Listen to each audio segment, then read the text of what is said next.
வணக்கம் அன்பு நண்பர்களே. இன்றைக்கு நம்முடைய விவாத மேடை நிகழ்ச்சியில் உங்கள் அனைவரையும் சந்திப்பதில் மிகுந்த மகிழ்ச்சி அடைகிறேன். இன்றைக்கு தமிழகம் மட்டுமல்லாமல் இந்திய அளவில் மிகுந்த வரவேற்பை கொண்ட ஷோவாக நமது பிக் பாஸ் ஷோ இருந்து வருகிறது.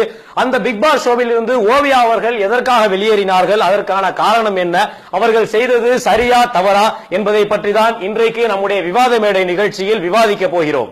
இப்பொழுது இதை பற்றி பேசுவதற்காக நம் தமிழகத்தில் உள்ள பல பிரபலங்கள் நம்முடன் அமர்ந்திருக்கிறார்கள். முதலில் என்னுடைய வலது பக்கம் அமர்ந்திருப்பது நம்ம தமிழக அரசியலுடைய முக்கிய புள்ளி, அவர்தான் நமது அழகுராணி அவர்கள். வணக்கம் அழகுராணி அவர்களே.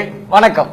அடுத்ததாக நம்ம பக்கத்தில் அமர்ந்திருக்கக்கூடியவர், இவரை பற்றி சொல்ல வேண்டும்னா தன்னுடைய உடம்பு, நரம்பு, ரத்தம், சதை அனைத்திலும் ஓவியா ஓவியா என்று உணர்ச்சி பூர்வமாக ஊறிக்கொண்டிருக்கக்கூடிய